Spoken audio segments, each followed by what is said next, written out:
جو شان رب تعالیٰ نے اس کے محبوب کریم علیہ الصلوۃ والسلام نے حضرت مولا مرتضیٰ شیر خدا کو عطا فرمائی ہیں، ان شانوں میں اس سے کمی واقع نہیں ہوتی۔ جیسا کہ آپ کے بعد آپ کے شہزادوں پر حضرت امام حسین رضی اللہ تعالیٰ عنہ علیہ السلام کے اوپر میدان کربلا میں پورے خاندان پر ضربیں لگائی گئیں اور شہید کیا گیا، اور کیا کیا نہیں کیا گیا۔ اور پھر آپ سے پہلے اگر دیکھیں تو انبیاء کرام کو بھی لوگوں نے شہید کیا ہے، بہت سے انبیاء کرام شہادت کے مرتبہ پر فائز ہوئے ہیں۔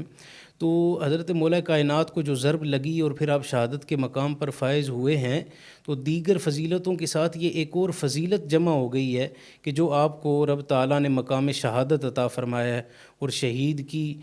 جو عظمت و شان ہے اور شہید کا جو جنت میں مقام و مرتبہ ہے وہ بھی آپ کے حصے میں آیا ہے۔ تو یہ فضیلت در فضیلت ہے، نہ کہ آپ کے فضائل میں کوئی کمی واقع ہو رہی ہے۔